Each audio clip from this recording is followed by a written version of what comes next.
Bus ಹೆಂಗೋ ಲಾಸ್ಟಿಗೆ seat ಸಿಕ್ತು. ಹಂಗೂ ಹೊರಟು ಹೊಳೆನರಸೀಪುರಕ್ಕೆ. ಆಮೇಲೆ ಹೊಳೆನರಸೀಪುರಕ್ಕೆ ಬಂದಿಂದ ಆದ್ಮೇಲೆ ನನ್ನ ತಂಗಿ ಕಾಯ್ತಾ ನಿಂತಿದ್ದು. ನನ್ನ ತಂಗಿ ಮತ್ತು ತಂಗಿ ಹಸ್ಬೆಂಡು ನಮಗೋಸ್ಕರ ತುಂಬ ವೆಯ್ಟ್ ಮಾಡ್ತಾ ಇದ್ರು. ಅವರು ಅಲ್ಲಿ ಕೂತ್ಕೊಂಡು ಅವರೇನೋ ಪರ್ಚೇಸಿಂಗ್ ಬಂದಿದ್ರು ಅಂದ್ಬಿಟ್ಟು ನಮಗೂ ಕಾಲ್ ಮಾಡಿದ್ರು, ಬರ್ತಿದ್ದೀರಾ ಅಂತ. ಅದಕ್ಕೆ ಬರ್ತಾ ಇದ್ದೀವಿ ರೀ ಅಂತ ಅದಕ್ಕೆ ಬಂದು ಬಸ್ ಸ್ಟ್ಯಾಂಡಲ್ಲಿ ನಿಂತಿದ್ರು. ಅವ್ರ ಪಾಪನ ಬಿಟ್ಬಿಟ್ಟು ಬಂದಿದ್ರು ಅಂದ್ಬಿಟ್ಟು ಹಾಗಾಗಿ ನಮಗೋಸ್ಕರ ಕಾಯ್ತಾ ಇದ್ರು. ಸಿಸ್ಟರ್ ಹಸ್ಬೆಂಡ್ ಅಲ್ಲಿಂದ ಮನೆಗೆ ಹೋಗ್ತಾ ಹೋಗ್ತಾ ಇದು ನಮ್ಮ ಹೊಳೆನರಸೀಪುರದ ಫ್ಲೈಓವರ್, ನ್ಯೂ ಫ್ಲೈಓವರ್ ಹೊಸದಾಗಿ ಮಾಡಿದ್ದಾರೆ. ಇದನ್ನು ತುಂಬ ಚೆನ್ನಾಗಿ ಮಾಡಿದ್ದಾರೆ. ಅಲ್ಲಿಂದ ಮನೆಗೆ ಹೋಗ್ತಾ ಇದ್ವಿ. ಹೇಗಿದೆ ನಮ್ಮ ಹೊಳೆನರಸೀಪುರದ ಫ್ಲೈಓವರ್ ರೋಡ್?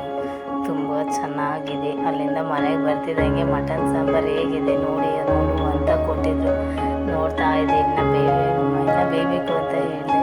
ಹಾಗಾಗಿ ಅದನ್ನು ಮುಗಿಸಿ ಮಟನ್ ಸಾಂಬಾರೆಲ್ಲ ರೆಡಿ ಮಾಡಿ ಮತ್ತು ಇನ್ನು ಸಂಜೆ ಪೂಜೆಗೆ ಅಂತ ಎಲ್ಲ ರೆಡಿ ಮಾಡಿ ಎಡೆ ಎಲ್ಲ ಇಟ್ಟು ಪೂಜೆ ಎಲ್ಲ ಮಾಡಿ ಎಡೆ ಇಟ್ಟು ನಮ್ಮ ತಾತ ಅಜ್ಜಿಯರಿಗೆಲ್ಲರಿಗೂ ಪೂಜೆ ಮಾಡಿ ಎಡೆ ಇಟ್ಟು ಎಲ್ಲ ಮಾಡಿ ಸಂಜೆ ಆದಮೇಲೆ ಎಲ್ಲರೂ ಕುತ್ಕೊಂಡು ಊಟ ಮಾಡಿ ಮತ್ತು ನಮ್ಮ ಮನೆಯ ಮುಂದೆ ಇರೋ ಗಿಡಗಳು, ನಮ್ಮ ಮನೆ ಹೇಗಿದೆ ಅಂತ ನೋಡಿ ಫ್ರೆಂಡ್ಸ್. ಹೇಗಿದೆ ನಮ್ಮ ಮನೆ? ಚೆನ್ನಾಗಿದೆ. ಮನೆ ಮುಂದೆ ಎಲ್ಲ